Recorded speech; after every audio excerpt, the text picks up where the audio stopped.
Well, good morning. It's my pleasure to be part of this first panel. Actually, it's not a panel. It's going to be a dialogue because none of us are going to speak that long because we have two great people here that I'm going to introduce that want to hear from you and talk to you today about something that's very important to us in all of our communities, and that's workforce. I've already been introduced, so we're not going to take any time there, but I would like to introduce the two people that we have here that are two leaders in our state. They're on the cutting edge of education. They're on the cutting edge of helping us in our communities fill workforce.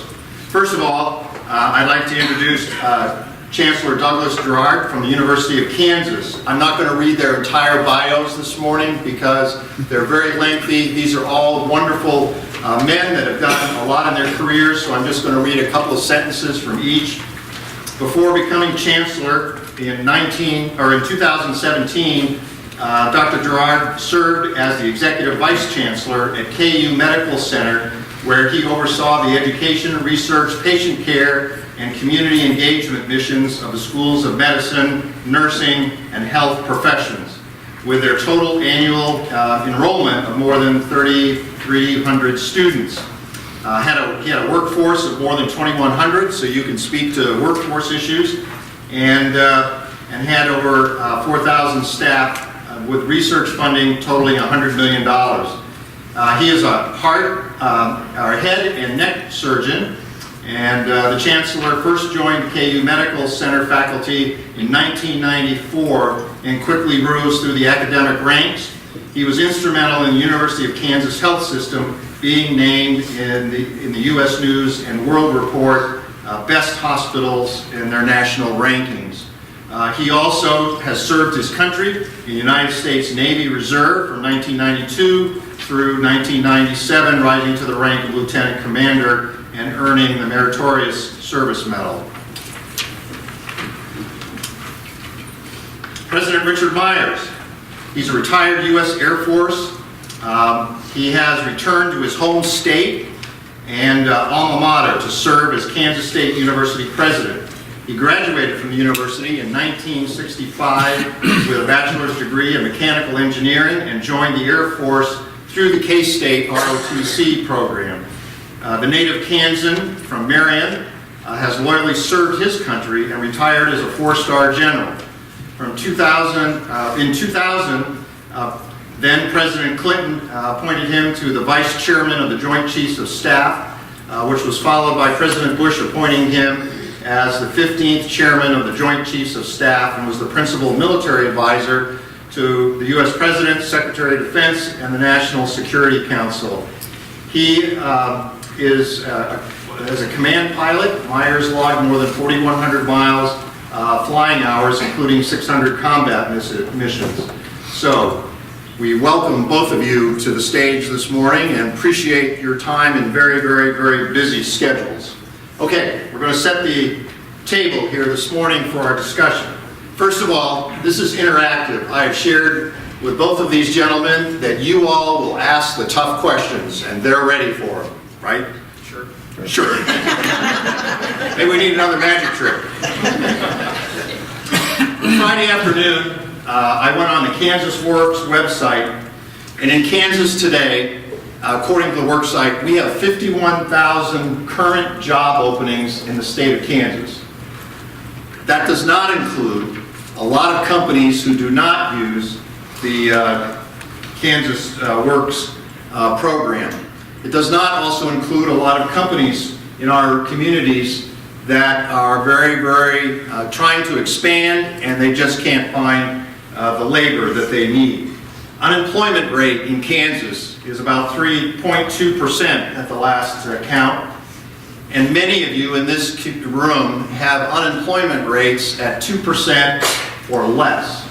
So we have a challenge. I know I hear from, you all hear from companies who would like to expand, but they cannot find qualified employees. Site Selector magazines, which many of you who follow economic development talk about it, that in the last 10 years, companies that are looking to expand or relocate to whether it's the state of Kansas or anywhere in the country, the number one issue is a qualified workforce in your community. Otherwise, those companies move on. It's not unique to Kansas. A lot of other places have a national problem. So, we have a lot of opportunity for discussion today about this topic. I want to preface in the final comments before I turn it over to these two gentlemen is that Larry and I both had the opportunity last spring to sit down with President Myers and Chancellor Girod to visit about some of our concerns. Higher education, and they'll probably mention, also have some concerns. We, as chamber executives and leaders from across the state, also have our workforce.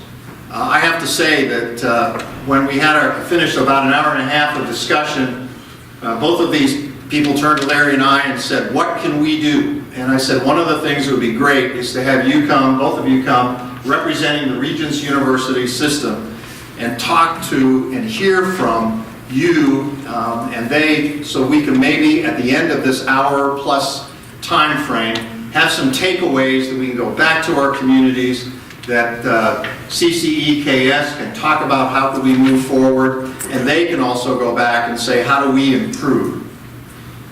There is a great report that I would ask all of you. It's called Foresight 2020. And if you will go to the Kansas Board of Regents, you will find this program, which was started actually in 2010, therefore the name 2020. It has been updated twice, in 2012 and 2015. It has three major goals. One is increase higher education attainment. Another is ensure state university excellence. And the final, which is important to our conversation today, is improve the economic alignment.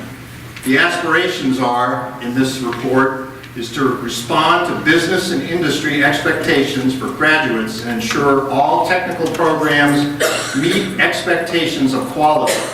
And also, the second point, reduce workforce shortages in select high-demand fields by increasing the number of certificates and degrees awarded included in the science, technology, engineering, and mathematics fields, our STEM programs. To help these two gentlemen, I want you to do this, is that if you have in your community one of the 5 four-year universities, raise your hand and keep your hands raised. Those of you that have community colleges, please all keep your hands up. Those of you that have community colleges in your town, please raise your hands. Those of you that have technical schools in your community, everybody keep their hands up, raise your hands. Okay, we have a good cross-section here, gentlemen, from across the state. How many have private four-year universities in your community? Raise your hand. Boy, a lot. Well represented. Chancellor, I turn to you to begin some conversation. Sounds like you have it covered. No, I think we find ourselves at a very interesting crossroads in America right now when you look across the national landscape. And I've had the opportunity over about the last 5 years to engage in the Kansas City metropolitan area in some economic development work, an effort we called KC Rising, which was a civic-led, business-led effort to develop a new economic development plan for the metropolitan statistical area, with the goal of increasing the gross domestic product, increasing quality jobs, and growing median household income. And we did a lot of work across all the sectors as we went to identify where really the regional strengths were. And as we looked at the data, really the main reason we got into the initiative was that metropolitan area was really strong going into the recession and has been very weak coming out of the recession. It has not rebounded nearly as well as a number of our peer metropolitan areas. So in focusing on that and being part of those conversations, it didn't matter what industry sector we talked to, workforce was without a doubt one of the #1 concerns, as you outlined. And that was 5 years ago. You fast forward now to where we have, one of the hottest economies I think we've had and sustained hot economies for quite some time. Incredibly low, record low unemployment rates since the 1960s. We haven't seen unemployment rates like this. And then a real challenge on the higher education side. And the challenge that we have is that enrollment in higher education in America has decreased every year for the last 10 years. And it's projected to decrease every year for the next 10 years. And that's a sheer population challenge that we have. We're coming off of the swell of the baby boom generation, where we went in America from having under 2,000 colleges and universities in America in 1970 to almost 5,000 today. And that growth was to accommodate that bolus of Americans coming through in the baby boom generation. And we're now on the downside of that. So we actually, while the economy's in a growing environment, we're in a contracting environment. Enrollments are a major problem. Again, I've read about another one today in Iowa. Iowa Westland's probably going to close their doors next semester. This is happening almost on a monthly basis at this point, that there is a university in America that's closing, merging, consolidating, doing something, because enrollment challenges will continue for another decade. So while our employers are telling us we need more talent, and it doesn't matter if it's at the tech level, at the community college level, certificate level, bachelor's or doctorate level, it's a problem across all of them. We really don't have the students to give you. We are working hard, particularly in this part of the country, and I know Karen Myers will speak to this as well, this is not the fastest growing part of the country right now. The coast, the southeast and southwest are growing fast. We are not. And so we will struggle to maintain even our current enrollments in the next 10 years. And yet what we hear from you all is that we need more. There is still opportunity there. I'll speak to KU for a minute. We are 40% out of state in our student population. When you look at our graduates, we produce about 6,900 degrees every year through KU, through our various campuses. Somewhere around 55% of those folks stay in the region upon graduation. And that includes about a quarter of the out-of-state students. So, and that's without a lot of focused effort on connecting our students to the local and regional businesses. So I think there's definitely opportunity there to do a better job of capturing, but our challenge is not going to be to grow to give you the numbers that you need, because the reality is those students aren't there. And then you layer on top of that accessibility, and we know that more than 2/3 of jobs require some form of higher education. It may be a technical certificate or a doctorate, but they need some form of post-secondary education. And having gone through a decade of austerity in the state of Kansas, we've seen significant growth in tuitions, and I think you all know that. But that's to the point that we're starting to price certain parts of our population out of the market for higher education. And that's a major challenge for us. So even though we don't have that growing number of students, even the students we have are going to be challenged to access our higher education institutions going forward. And we've seen tuitions growing far faster than inflation. We all know that as well. But you got to remember that tuition accounts for about 1/3 of our budgets at best. And it's trying to make up for inflation on all the rest of our budget. The state across Kansas, currently we're 85, higher ed's about 85 million down from 2008 across all of higher education. So for KU, I know those numbers better, we're down about $33 million per year from where we were in 2008, 10 years ago. If you put a CPI on that, that's $75 million a year that we are down in state funding.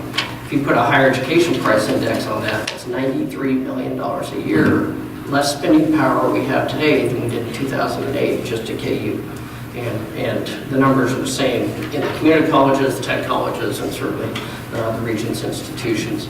And so we find ourselves in a really challenging time. We're struggling for enrollment. We've really been challenged on the support that we've received from the state, which has driven prices up, but challenges us further on enrollment. And all that is not good for you all from a workforce perspective. I think we have all worked hard to try and connect better with the business community to really push on innovation and technology. If you're not familiar, here in New York, so over on our West Campus, we have the Bioscience Technology Business Center. It's an incubator. We have about 40 companies in that incubator. About 20 of those are startup companies, most of which have come out of people, either students or faculty. But the other 20 are companies that want to be here and be close to our talent, recognizing what a challenge that is. Companies like Garmin and ADM. And so we have an incubator in Kansas City as well. So trying to push hard on the commercialization side to help from an economic development perspective, trying to work with, in this case, we work with the Chamber, the Arts Chamber, we work with the city, and we work with the county to run and support that organization and to make that attractive, hopefully for additional companies to come in and want to relocate here to help drive that economy. But as you mentioned, a big part of that is, do we have the talent to help? And companies are starting to figure out they have to be a lot more proactive in this, that they can't sit on the sidelines and wait for the best folks to show up. They have to get more and more aggressive about coming in and finding the talent that they need. But I would certainly echo what you said, that if we don't get this formula figured out, companies will be forced to go elsewhere where they can find the talent. I'm going to stop with that one. Lateral. Okay. Well, thank you, Doug. I'm not sitting here in this leather jacket trying to say I'm the world's greatest fighter pilot, which I might or might not have been previously. Most people say not. But I forgot my jacket in Manhattan, so when I got in the rainy car, I didn't look around until we got halfway here. I said, where's my coat? So this is my coat today. Thank you. Just heard Doug talk about higher education from national level down to local level. I'll focus a little bit more on the state and the regional level. And the question I think before us is, and what I'm going to try to talk about here is, why is education so important to Kansas prosperity? And I think I'll start with the Federal Reserve Bank study, analysis of income over the past 85 years. And it said higher education is one of the three components needed for economic growth. So higher education is one of them. The other two are innovation, which Doug talked about, and the development of new technology, and specialization of recruitment of new business to the region.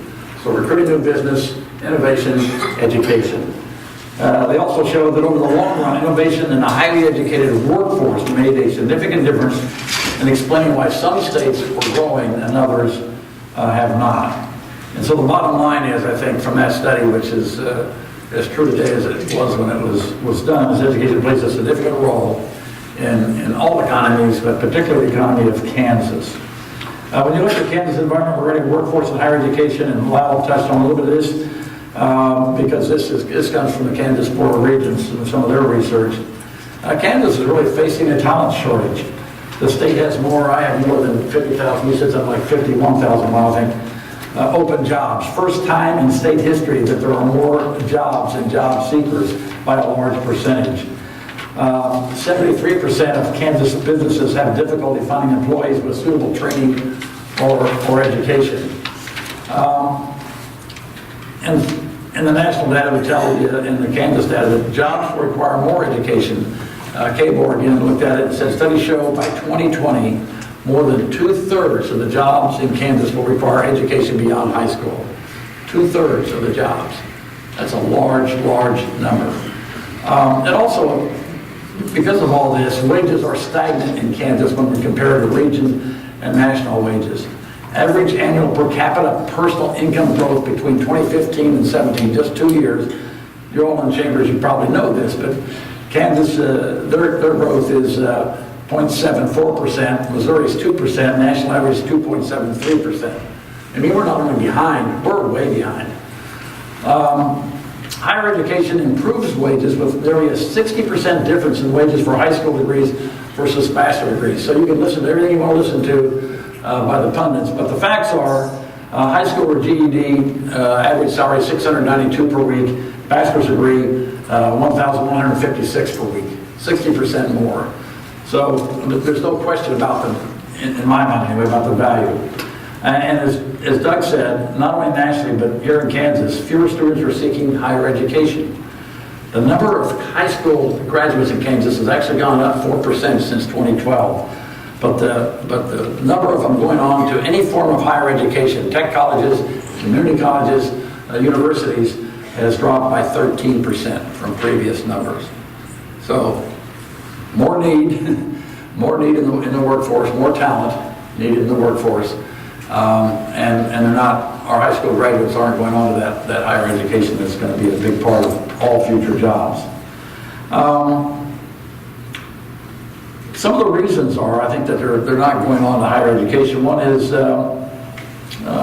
little unemployment was mentioned, I think is one of them. State funding cuts, and Doug talked about those. We've had tremendous strain on our budgets. Therefore, we've shifted the cost of attendance more to the student/families. That's been the shift.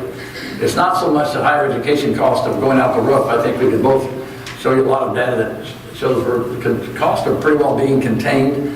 At K-State over the last 10 years, it's been 1%, a little less than 1% growth a year in actual cost to deliver the education. But we've shifted that cost, whatever it was, now to the student with less state funding. And then we have a shift, of course, going on in the state in demographics. So a lot more first-generation students, more minority students, and they often need more financial support, academic support, and social support. I think those are the reasons we're seeing that number of 13% fewer, 13% fewer than in past years going on to higher education. It's a multitude of reasons, but those were probably some of them. And then, of course, we've got more adult learners coming into the system as well, or needing education in our system. Lyle mentioned Foresight 2020. It is worth looking at. It's got some good information in there. 3 overarching goals for Foresight 2020 that we report to the board on a regular basis: increase higher education attainment, improve alignment of higher education systems with the needs of the economy, and ensure state university excellence. So those are the 3 overarching goals. In terms of increasing higher education attainment, the goal is 60% of the Kansas adult population to have higher education credentials by 2020. That's beyond high school. It doesn't necessarily mean a university degree.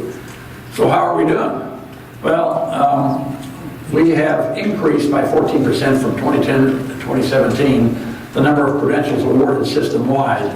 But undergraduate certificates and degrees across higher education systems, they also wanted to increase to 53,000 per year if we're going to stay on target to meet our workforce demand in Kansas. How are we doing there? Not very well. The goal in 2017 was a little over 46,000. The actual attainment was 39,000. Despite those great numbers, our numbers are fairly similar in terms of how many folks we graduated with undergraduate degrees or even advanced degrees. And that was down from 40,600 in 2016. So the trend of getting more people the education they need to join the workforce is actually going down. We measure all sorts of things: first, second-year retention rates, graduation rates, and so forth. They are actually coming up. I think the universities are doing a fairly decent job. Most of our numbers are pretty compatible with national public university numbers. In some cases better, in some cases a little bit less. Goal 2, remember, was improving the alignment of higher education with the state needs. I'm just going to mention a couple of things here because they point out a really important part. If you look at 2020, they have a list of needs for the future: engineering, nursing, computer system analysts, electricians, operations research analysts, training development specialists, web developers. The list goes on and on. But so they know what it is. But interestingly, there was a state initiative for engineering. If you're around Wichita or Lawrence or Manhattan, you know about this. The state put $105 million into this and asked the universities to partner and come up with the other 95, or match it. So we had a little over $200 million for this initiative. And in 17, our fiscal year 17, state fiscal year, university have exceeded expectations with the number of engineering graduates rising to 1,348 per year, just short of the goal of 1,367. And that's a 54% increase. So here we have the state putting some money in, the universities putting some money in, and getting the results we wanted. It's a great example of how partnerships work, particularly in this challenging budget environment that we're still in here of course, in the state of Kansas. And then it's the third goal is ensuring state university excellence. I'll just talk about one kind of area, and that's in research. The state of Kansas benefited from almost $600 million in federal and industry research and development activities at the 3 research universities, K-State, KU, and Wichita State. K-State and KU are Research 1 universities by the Carnegie designation. That's the highest research level. That means we're going to really work hard to go out and find the funding. The important thing I think, to realize is it's not just federal grants or state grants. There's a lot of industry-funded research that goes on as well. And Doug talked a little bit about that when he talks about some of the stuff going on in the Innovation Center and other places on campus. But these are big numbers for any state, and we've got to take advantage of that, because that goes back to the Federal Reserve Study. Remember, it was innovation and new technology. Well, a lot of this research is that, and we've got to continue to feed that. Just the last thing I would say, your border region system, overall impact on the economy. This is a 2010 number, so it's going to get a lot larger these days. But when you do direct and indirect impact, it's over $7 billion. And then the K-Board calculates for every dollar the states puts in to the university systems, they get almost $12, $11.94 back. So if you're a return on investment person, you say that's a pretty good investment. Not only does it guarantee state prosperity, but just by putting that dollar in, we're going to generate, you think of all this research, these research dollars I mentioned, the $570 million, a lot of that doesn't come from Kansas, that comes from outside Kansas, and I think Doug talked a little bit about that. So that's how we grow, folks, that's how we grow. So I hope you have a little bit understanding some of the dynamics and some of the issues that are keeping us from being all we can be. If you'll pardon that expression, I think that was an Army one at one time, I guess. I was Air Force, so I didn't really, and we got a Navy Air Force after, I don't think we ever adopted that, actually. But you do want this state to be all it can be. That's why I'm back here. That's why Doug and I are doing what we're doing. But I'll just think we'll go to the questions and see what folks want to talk about. Ruth, are you, the microphone? Just turn it on. There's one under there. One over there. If somebody's going to be my spotter for me. Yeah, I'll get you some. I have a volunteer. Bonnie will be our... So Bonnie's been... You know, Bonnie, while you're doing that, I would just add maybe a couple more comments.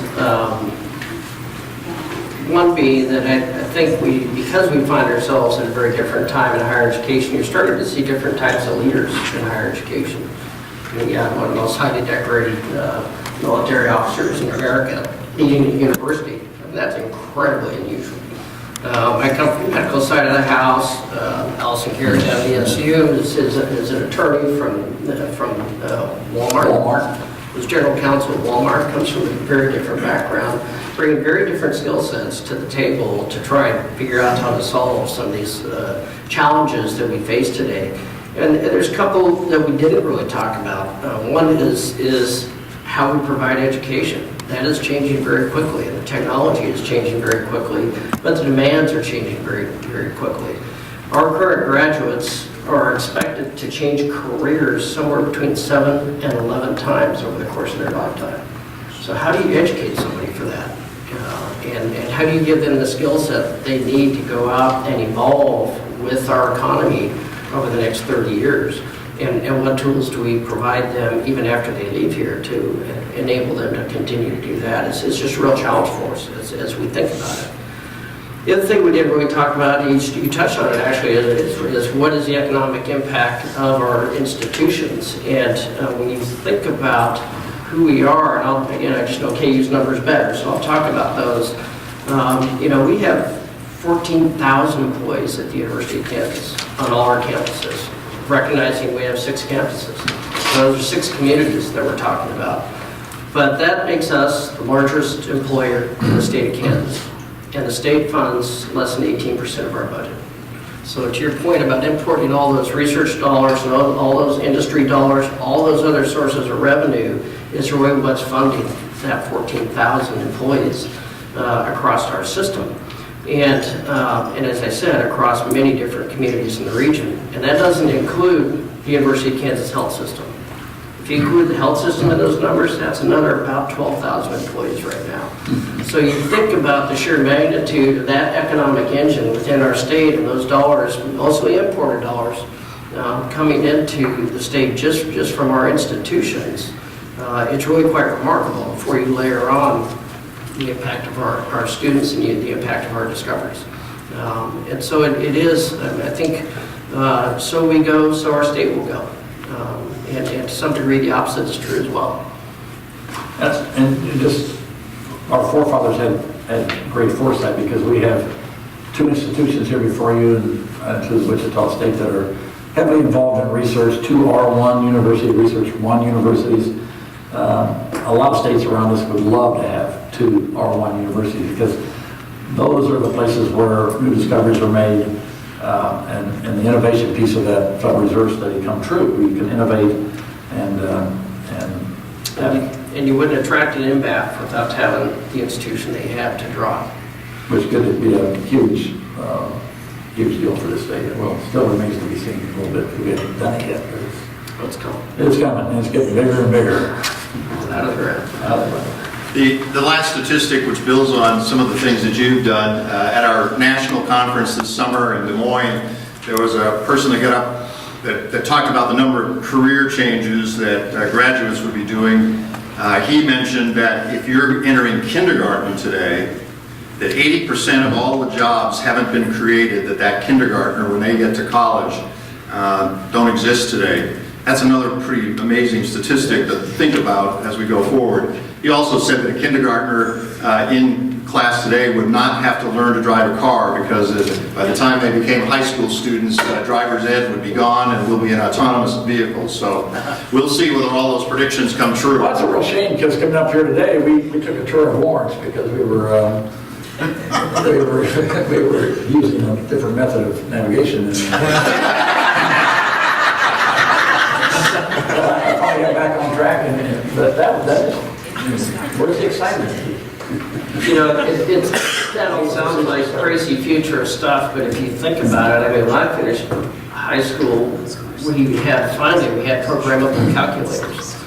We didn't have personal computers, we didn't have cell phones, obviously we didn't have internet. When you think about everything that's changed just in the course of my lifetime and in the course of years, and it's growing at an exponential rate, it's absolutely believable. You didn't have That's slide your rule? statement. I did have a slide rule. I learned how to use a slide Yeah, rule. that's very good. Yeah. When I went to college, they said 2 to 3 careers. I've had 3 separate careers. They also said that because the technology was being envisioned, that we would only have a 30-hour work week. How many of you have got a 30-hour work week? All right. Okay, what we want to do is get into dialogue here, and from the great city of Wichita, Gary. Thank you. I want to throw out a couple of topics and ask you to comment on them. One is exploring new models of delivering higher education. And since we moved to Kansas 7 years ago, I graduated 2 boys from high school. One of them finished high school with a full year of college under his belt. The second one finished high school with 2 years of college under his belt. I'd like for you to comment on that. And then also, I'm curious if you have a theory on why was such high demand for employees and a low supply, why we're not seeing wages grow at a faster rate in Kansas. Take a swing, or you want to go ahead? I'll go with part, but I should not think about the last part, because I'm not an economist. But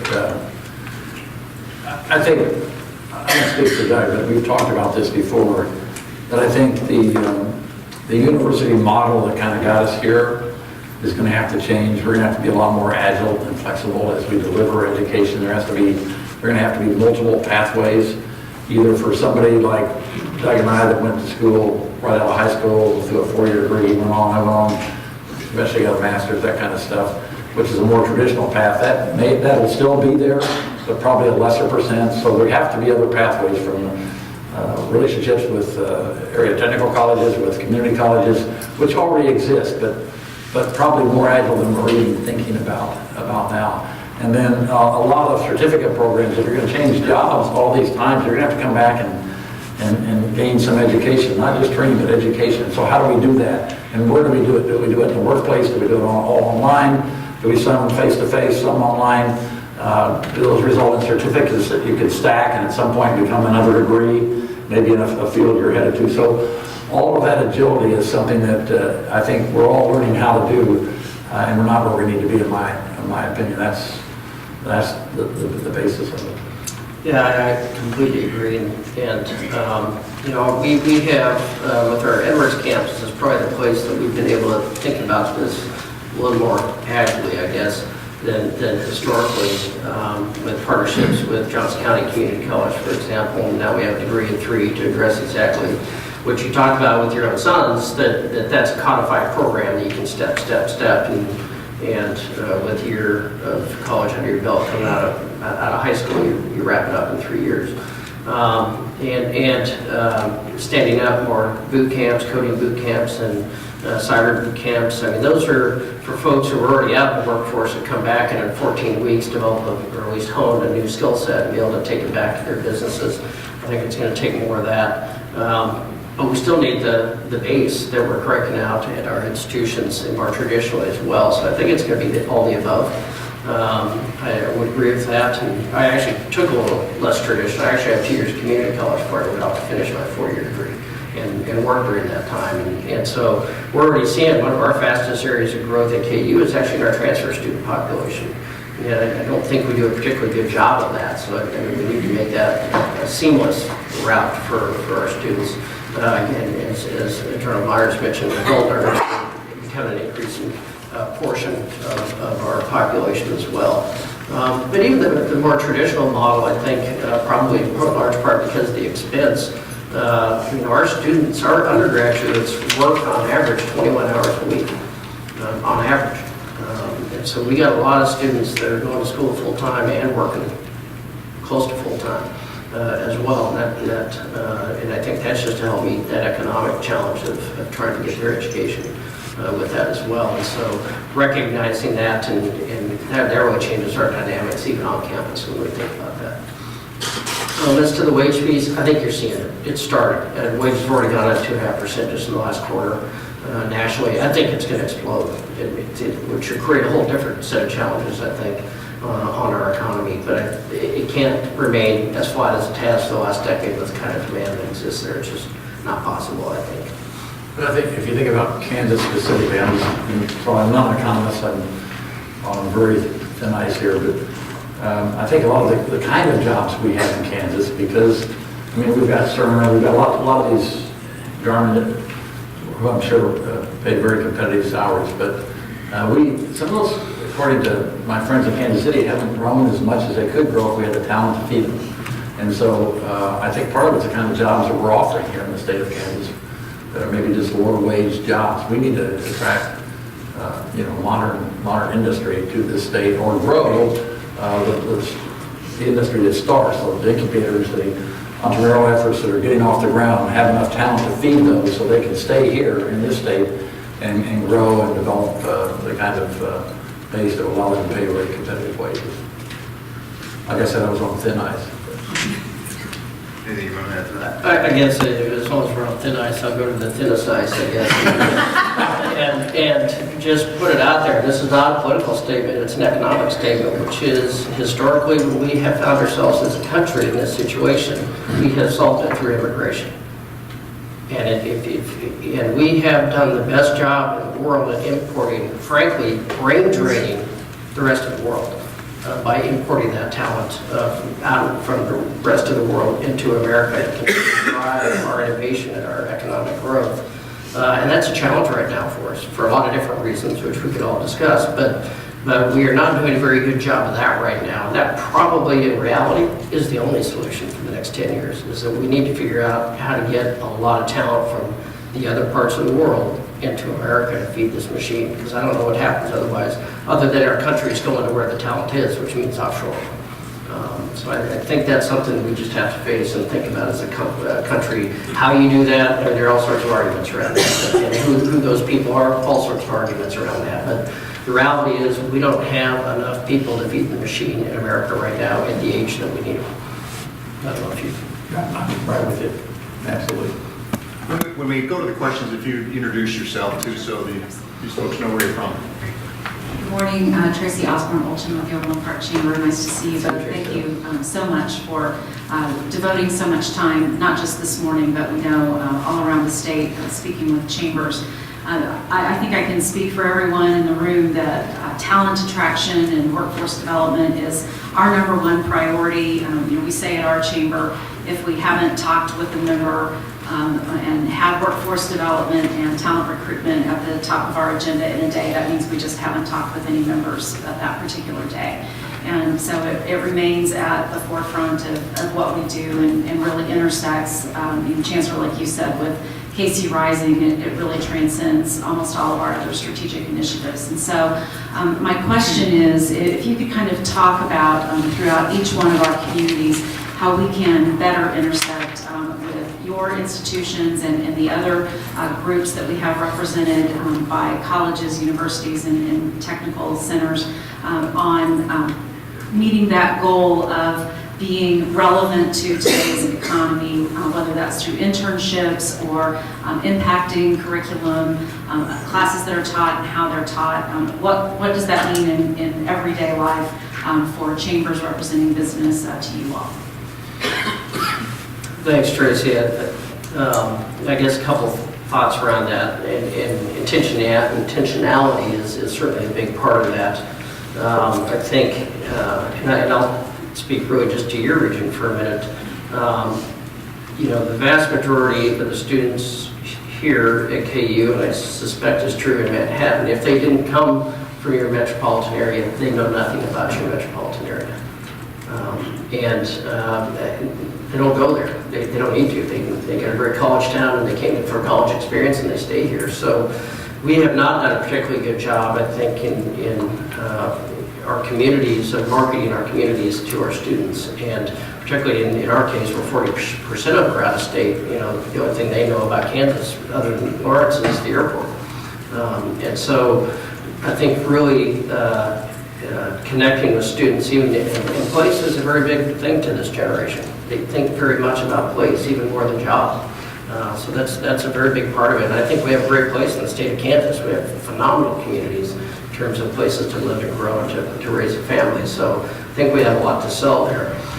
When we talk to ours, I know you hear or employers, and I know you hear it when you talk with your members, they talk a lot about challenges around graduates not having strong soft skills, and we try to put some definition around that, but largely it's the ability to collaborate, communicate, write, present, and work as a team.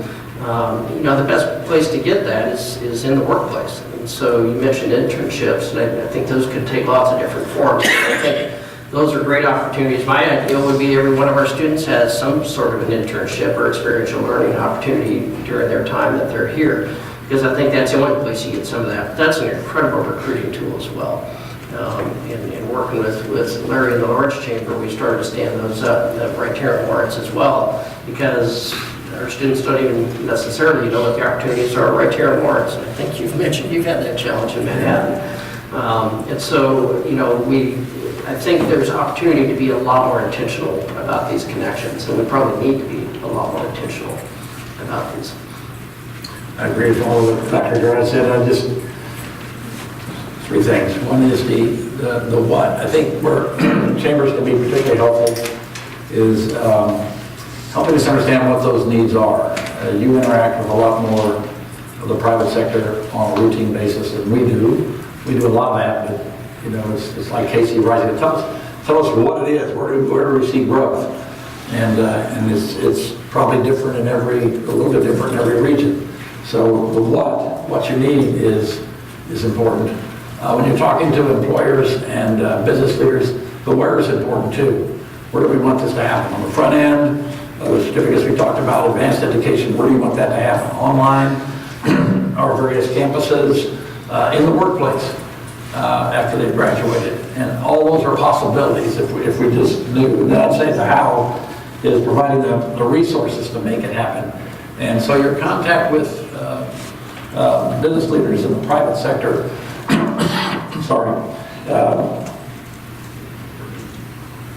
if they value what higher education contributes to our economy and to their businesses, then they need to tell their representatives and so forth in the state, so we can keep higher education on the agenda as the state decides how it's going to budget for the future. And that's really, really important. And that's coming from a business leader is a lot more powerful, in my opinion, than coming from the two of us. Morning, Mr. Chancellor, Mr. President. Adam Yancey with the Lawrence Chamber. I think my question is in line with Tracy's, but maybe on the opposite end of the spectrum.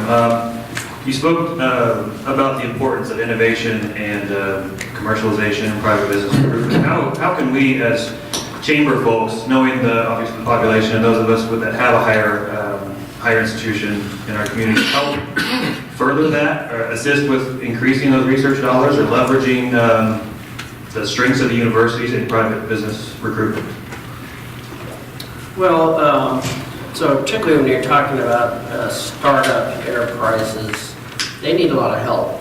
And we can do, within our incubators, a pretty good job of helping them stand up. We can provide them the business smarts to do that, if you will, to get going.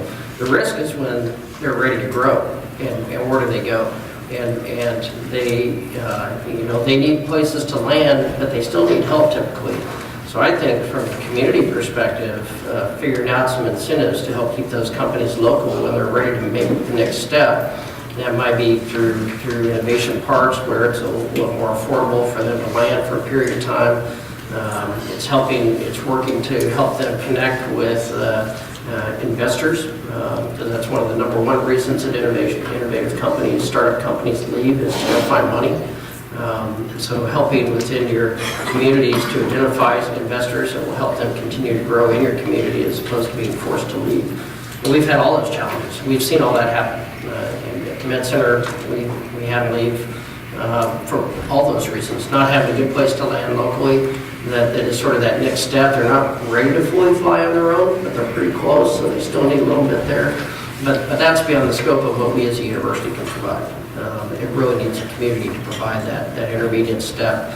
And typically they would like that step in a place where there's other people like them or other companies like them. So thinking more strategically about how you create those environments and communities, I think is really important. Yeah, I know. Well, we are, and I just add one piece to this, and that is, for small businesses, one way to think about it is they probably don't have the resources to have their own research operation going on or so forth. Universities can be that, and whether it's in incubator space or other places, or with the right amount of dialogue, you can probably find somebody who can help some of these companies do research they otherwise couldn't afford to do in some kind of partnership. And I think just making people aware of that, thinking about it in that dimension, and a lot of people, if they're unfamiliar with a big research university, might not think about. And it's not as easy as I'm making it sound, because all our researchers are all kind of focused on things, but more times than not, you can move things to where it's a lot less expensive to use the public university research acumen to help small businesses find a way forward in things that they care about. So we do it all the time, but that's what I tell people in the private sector. Think about them as a resource that you might want to. And we all have VPs for research. I'd be happy to come talk about that with anybody. Hello, Matt Pomarnik from Topeka, the community that's perfectly situated between Kansas State University and KU, while having Emporia State and Washburn as assets as well. I would just make an observation. This is the third time in 5 days that I've sat under the tutelage of these leaders, and so I want to publicly thank you for the importance that you've put into this topic. And we all know how busy they are, and this is 3 times in 5 days that I've heard them talk about this topic with a group like this. It really means a lot to us. I would like to ask about, Lyle was mentioning a little bit about, what's coming in the future and futures and predictions. It's the speed of curriculum. Curriculum, I know that has to be a big job, and it's very meticulous in developing curriculum, but it sounds like we're not going to be able to take as much time to develop curriculum in the future. So how do we ramp up the speed of developing curriculum for the future? Let me know when you get that one figured out. I think the way we've approached it is to try and create sort of a unit within the university that can be sort of that skunk works for us and test things out, to be able to try and stand them up pretty quick when we're hearing that there's a big demand. but frankly shutting them down when they're not working either, which our traditional systems don't do either one of those all that well from a speed perspective. And how do you do that and leverage sometimes internal assets, and sometimes it's partnering with others who've already worked out some of the bugs. For example, our coding workshop boot camp that we do at Edwards campus, we've partnered with a private sector organization that has figured out a great package, and we help deliver that. So I think it's thinking outside of the walls for us some, but it's continuing to work on our current curriculum constantly as well. We have a Center for Teaching Excellence here, which is actually, I had the leadership team from Washington, D.C. at the American Association of Universities came. They'd given us a few grants on that. They wanted to see it in action. And they said, wow, most centers for teaching excellence are remedial. It's where you send the teachers, the instructors who are not getting great comments from the students. You send them to sort of improve their skills. And that's not what ours is at all. We do about 70 courses a year that we help them completely redesign the curriculum. And we know that that experiential learning takes place, what we call it, one term for it is flipping classrooms. So, when I went through school, you took notes for an hour, and then you went home and you worked on problems. We could figure it out. You went to office hours, and hopefully you got some help. Well, now what they're doing is delivering much more of the content online. So you're not sitting there taking notes, and then when you come to class, you work out the problems. And that's a much more effective way to teach. We know retention goes from about 15% in a lecture to more like 70% in that sort of flipped classroom setting. And so, it's not just what we're teaching, it's how we're teaching it for it to be more effective, I think, as well. And it's really all the above. But fortunately, as Dick mentioned, a lot of those innovations are occurring on our campuses, so we can see it coming to some degree, right? And some of it's through development of research by our people, but a lot of it's working with industry on research as they're bringing problems to us to help them solve that. We can see a lot of that, what's coming, and our students are a part of that. And that's the advantage of being at a research university. You're embedded in that environment, and you're typically in those labs, even as an undergraduate, having the opportunity to help solve those problems for industry. They see that as it's coming as well. You make a great point. And by the way, you thanked us for being involved. We thank all of you for taking time this morning to talk about an important topic. But you're right. If I guess left to our own devices at the universities, our cycle would be a lot slower, and the world's going this fast, and we're going kind of, about a fourth that speed. We can't do that anymore. And so we're looking at our curriculum approval process. We have a new provost, chief academician, who's used to a little different process where he came from, and we just take way too long to get things approved. And we ought not to be afraid. If the curriculum is sound, it meets accreditation standards and all that, we ought not to be afraid to roll it out. If people are interested and they start lining up to take that kind of educational course, then good, we'll keep it going. If some do and some don't, we can spend a long time just on market surveys to say, is there a market out there? Well, that's interesting, but if you have at least some data to tell you you've got some potential, let's roll it out. And if it doesn't work, we'll cut that down and we'll move to something else. I like the idea of having a group that looks at this, because when I was chairman of the Joint Chiefs of Staff, we were asked by President Bush to transform the military. And we had this professor from the University of North Carolina. We invited him up to a lecture in front of all the people on our Joint Chiefs of Staff. It's about 1,200 folks, but we had about several hundred in the audience that day. And my question was to him: How do you innovate? I mean, how do you get change in organizations? And he said, and see if you think this applies to universities, but the older you are, the more successful you've been, and the larger you are, the harder it is to be innovative and keep up. And he specifically talked about creating an entity in your organization that can do that. They can be the innovator and spin that out to everybody else. We're going to take both approaches, I think, at K-State, but it's a very valid point, and it's not been our strong suit in the past. I'd say we're doing a little bit better at K-State. We've got several initiatives along the healthcare line and education that have gone pretty quickly, I think. And we got to get the board regions on the same wavelength as we try to move things along. It cannot be just, let's think about this longer in a task force or something. I'm not saying they do that, but we need them on board because they, in the end, have a lot of authority. I would just take one step back to say, everything we're talking about takes investment, and we don't have a lot of resources to be investing right now. By the contrary, we're still in contraction stage. So while we would love to do all these things, we're challenged to do them, to have the manpower and the resources to do them. It's we have no way. The flexibility of dollars is just gone. You can be flexible lots of other ways, but at some point it's going to take more money to do some of these things. And I think both of us are. This is a really tough budget year. Next year will probably be tough as well. Ours is a lot due to enrollment. We think we can turn that around to some degree, but it's going to take time. So, I mean, when they take that much money, $85 million out of the last several years of higher ed budget, and Doug's number was 33 million. Ours will be a little less than that. That's a lot of flexibility that goes out the door, and a lot of shifting of burden of cost to students. When the demographics are changing and more students are first in and are going to have trouble affording this in many cases than previous. So it all adds up. Jason Camus, Gardner Edgerton Chamber of Commerce. And Chancellor, you mentioned place as well as early on. I think you said 55%. We retain about 55% of graduates. I guess my question is that all about place? Is it about jobs? Do you look deeper into those numbers so that we, collectively shape our communities in a way that attracts? I mean, in a market like now where you can go and get a job anywhere, I guess I would argue if I was coming out of college, I grew up in Detroit. At the time, everybody wanted to leave Detroit, but now everybody wants to be back in the city because it's a cool place to be.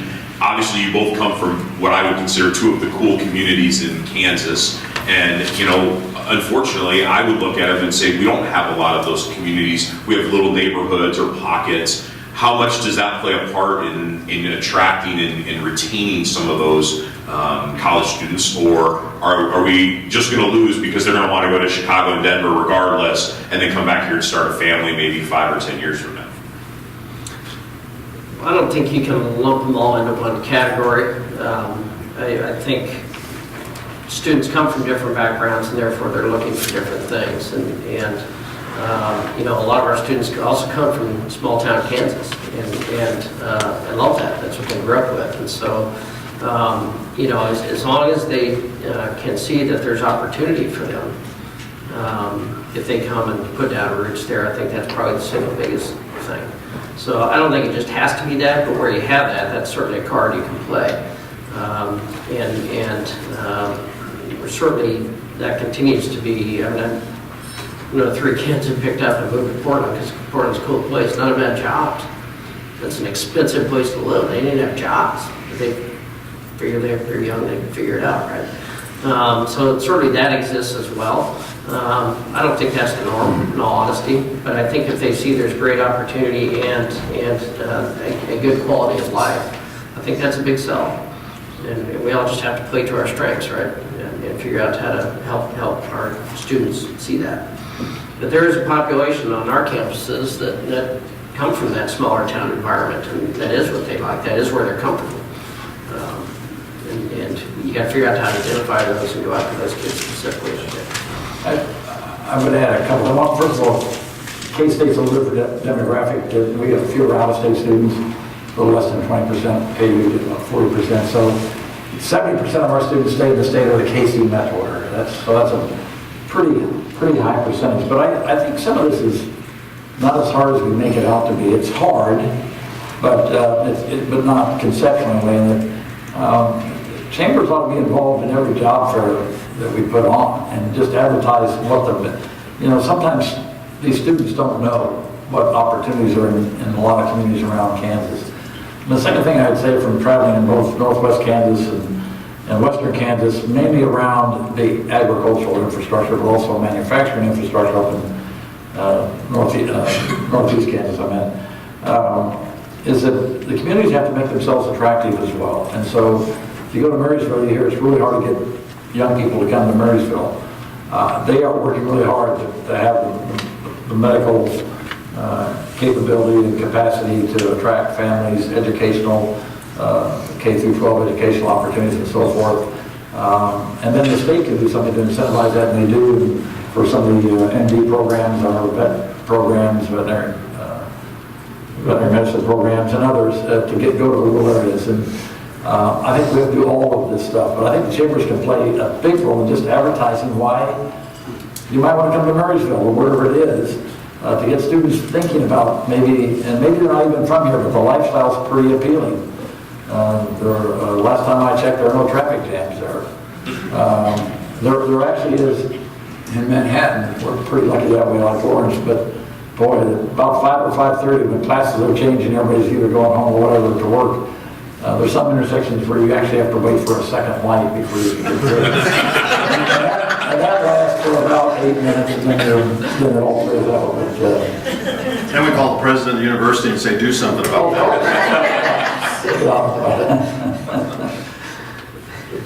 Anyway, I think the chambers can do a lot in that regard. I think it'd be very helpful and in partnership. So we just got to make people aware. John Cullen, Chamber of Commerce.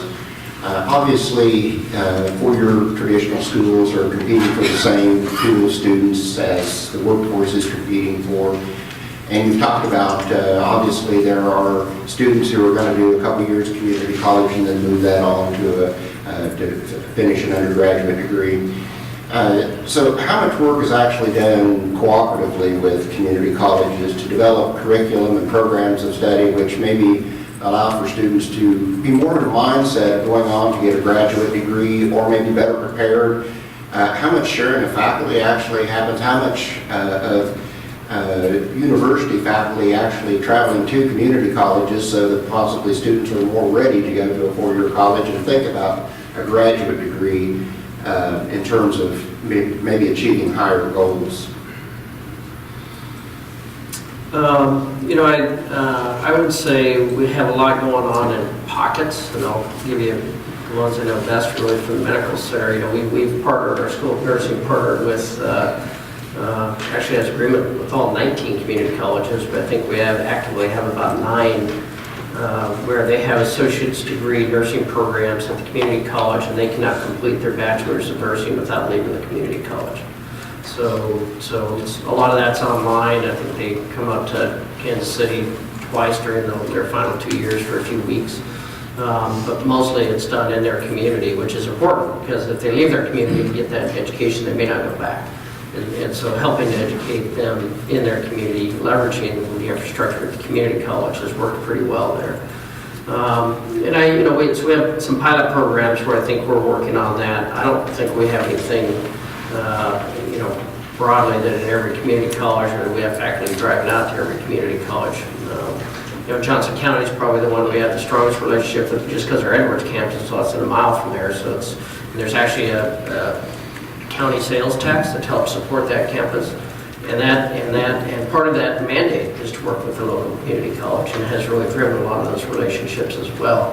And that's something that the community did because they thought it was important for them at the county level that they helped fund that. In 2009, right in the midst of the crash, they funded that, which is pretty remarkable when you think about it. But again, their return on investment has been quite dramatic, and I think they continue to see the value of that. But then the community can help drive that conversation when that occurs. And so I think there are different ways to engage. But all these things, again, going back to resources, all these things take resources, and we're all pretty resource challenged right now. So I think as a business community, that's something you can. Sometimes those resources are your workplaces, and that's great. Sometimes it can be small pools of money to help fund some of these initiatives or fund somebody to help organize these initiatives. Those are, I think, where we're really challenged. We see opportunity everywhere. The question is how much can we engage in given the resources that we have and manpower that we have right now. As I look into the relationship with community college, I think it's actually pretty strong across the board. I'd say a couple of things. One is if somebody, one of the stumbling blocks to going on to a four-year institution and getting their baccalaureate degree is if they don't get the right advice when they're starting a community college, they can take a lot of courses that might not transfer to their major. So it creates a bill for them when they get to the four-year institution. So, and sometimes that's the student doesn't know what they need, so or don't think about what they want to do. And so they can be doing some things that are inefficient, and that's okay. That's being a student, that's learning anyway. But I think making sure we have the right advisors on both ends to make sure if there's somebody starting at Cloud County Community College who wants to become an industrial engineer, that early on they know in the hours we're going to get out here at the community colleges, how much of that's going to transfer, or what would be for all of it to transfer. My guess is it doesn't always work out that way. And then the second thing, we think about driving out, faculty driving out, I think a lot of these courses can be done online. It does take money to create those, but they generally produce income. So an online course is not just sitting at a computer, as you all know. It's all done with professors, and it's either watching them in person on a video teleconference or seeing them in your course. So it's they can get a sense of that, and they can be inspired. The best professors and teachers are really inspirational, and that's what they need to see at that level. I'm going to go back and ask the question how we do some of that, because we want to make sure that once they start on this path to a higher education degree, whether it's an associate's degree out of a community college or on to baccalaureate, we want to make sure they are inspired to do that. Hi, Megan Barfield with the Great Men Chamber of Commerce, home of the Barton Community College Cougars. I just kind of want to backtrack. You mentioned something that hit pretty close to home for me. You mentioned, Chancellor, about the content being given online beforehand and then working out the problems in class. And I didn't catch if that's something that you're moving towards or you've already moved towards. But the reason that hit for me is I have two high schoolers, and so we've talked about, you know, the outreach between community colleges and universities, but I'm curious going farther back into high school. My daughter's a freshman, she's a traditional student, is fine. My son's a junior, he is not. So we're looking at additional resources. So I guess my question is that those kinds of conversations, since you're having success, being translated back to the high school so that they can follow that same format. Because even my daughter has come to me and said, Mom, why are we still sitting in rows and classrooms? And we're talked at, we go home. They say the teachers are there, but then maybe they coach too. So I just think that there's a disconnect, I guess, now that I've got two high schoolers between what their format is in high school and later. Yeah, we are fully engaging in this, and as I said, we're trying to work through about 60 or 70 classes a year on Lawrence right now. We just flipped our entire medical school curriculum to that. The transition is hard, though, I will tell you. The reason it's hard is we've piloted a couple of classes when I was still at the med center in the medical school, and those classes that we flipped got the lowest ratings. And they got the lowest ratings because they were different than the other classes. And they knew how to be successful in that other class. This was something totally new to them, and it threw them, and they didn't like it because they were trying to do both. So it's actually not a very easy transition. It would certainly make our lives easier if the high schools were already doing it so they knew how to do it when they got to us. And I think we're starting to see that more in the high schools as we're pushing this new generation of educators out there, or they're coming back to get their master's degree, a lot of which they do online. I think you're starting to see that more and more into the high schools, but it's going to take time to work through the system, I think. But there's no reason you can't do it there.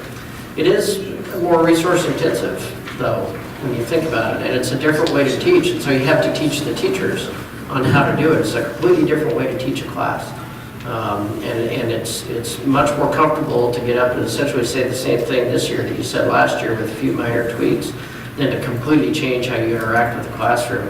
And teachers on stage, when you're doing a flipped classroom, you're engaging, you're throwing problems out there, you're trying to keep a whole group of people. In some cases, you can do this with 200 people in a room. You can do it pretty effectively, coming down and then coming back out again. But you have to learn how to do that. And so you also have to educate the educators when you do these things.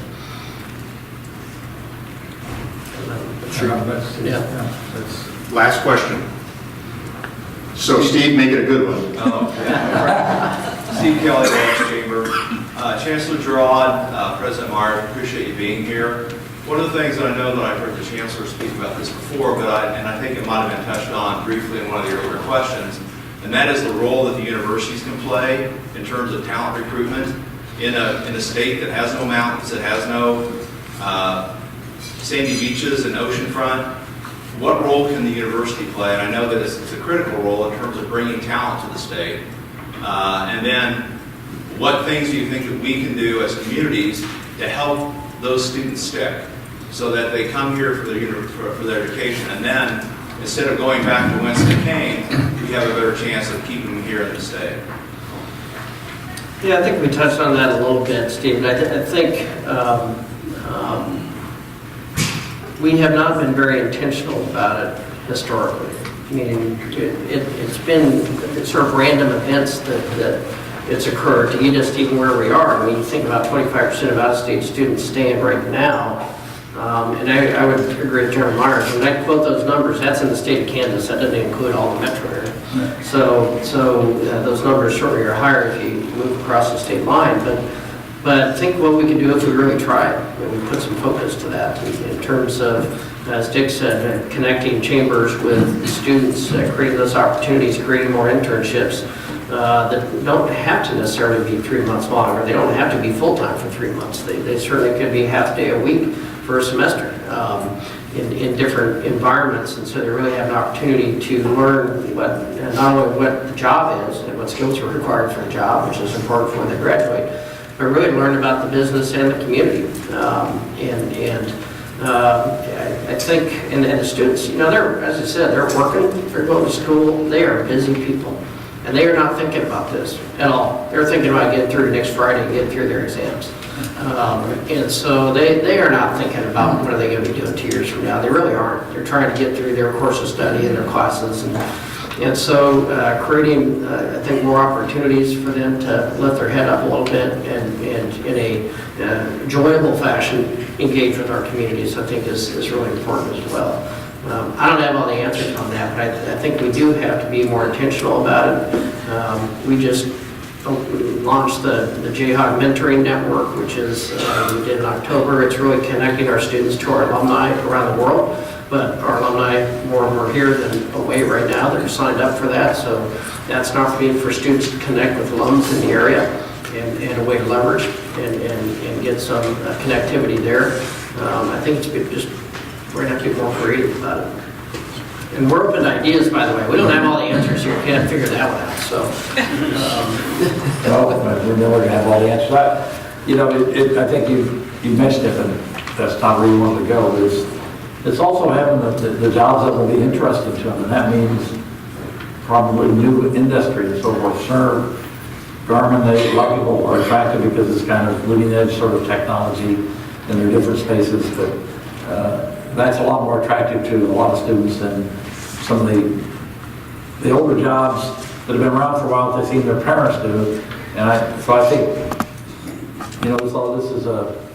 this is the loop of the sort that we all have to be in this together and keep generating, be innovative, keep generating those kind of jobs, getting companies to come here or to start here in our own discovery areas that will stay and be interesting to students. So. I want to, as we close out, just to add, I'll let you two gentlemen here in just a moment have a closing comment if you do, but one of the things in the region of the state, Matt mentioned it, that the Topeka, Lawrence, Manhattan, and Emporia chambers came together. We formed a group called METAL, which some of you may know what, standing for Manhattan, Emporia, Topeka, Lawrence. Of course, we did have a legislator make a joke. I think he was from Hayes and said, well, if you didn't have Lawrence and you had Hayes on the end of it, you'd have meth. Think about that. So that's why we no, in seriousness. Yeah. But in all seriousness, one of the reasons we came together is because we do have universities in our communities and technical colleges and community colleges. And we have 4 basic areas that we're working on, and one of them is workforce, but as it relates to our universities is to work with our 30 legislators in our region to help them understand the importance of the universities, our technical colleges and community colleges that serve our part of the state. because workforce is such a huge issue. I will also share that both of these gentlemen are very serious. They're very open to ideas, best practices. If they're working in your community, whether it's our community college or you have ideas, they and their staffs are very open to helping to improve Kansas as a great place to come live, work, and play. I get very frustrated because I think Kansas has so much opportunities and we just seem to trip over ourselves. But all of you in this room could make a difference, and I would urge, if you don't have a strong working relationship with your president of your community college, technical college, or your universities, or reach out across lines or work together as chambers, then you need to go home and do that immediately, because I think we can move the needle. Any closing comments from either one of you that you'd like to make for this group? I'd just say, first of all, thank you for the invitation to be here and to have this conversation. And I think we both are very excited that the chambers have really shown interest in these challenges and a willingness to meet with us and talk about it and talk about how we can work together to the benefit of all our communities. And as Chairman Myers said, we can sit in front of legislators and talk until we're blue in the face, but they expect us to say what we're saying. I mean, we're the talking head, right? I mean, it's yeah. When you come and talk to them, or when your business leaders, your members, go talk to them, they pay attention to that far more than they pay attention to us. They tolerate us, but they actually are really interested in what the business community has to say. The business community is far more effective than we are in these kinds of conversations. And so I thank you for your interest and hopefully your willingness to help us out in these conversations in the years ahead. Yeah, first of all, again, thank you for being here, for being focused on this particular issue. You know, we're our two organizations, Chamber of Executives and universities, we're inextricably linked. If we're talking about prosperity, economic prosperity in Kansas, we're both organizations that are essential to that. So we have this common interest, and we have maybe different constituencies on some days, but on many days we have the same constituents. And I'm just echoing what Doug said. We've got to be good partners in this. I can't speak for Doug, but we're willing to go anywhere, I think, to help along this line, whatever it takes, for people to realize that, how prosperity and education go hand in hand. And as somebody mentioned, we don't have beachfronts, and we don't have mountains, but we got great people in the state of Kansas. We got folks that have great common sense, hardworking. You add education to that, and we've got a talent pool, a pool of citizens that are just unmatched, and that's what's going to attract, I think, people to continue to come to Kansas to grow and so forth. And we'll work very hard to do our part, and we'd like to be good partners. So thank you again. Thank you. Let's give a round of applause.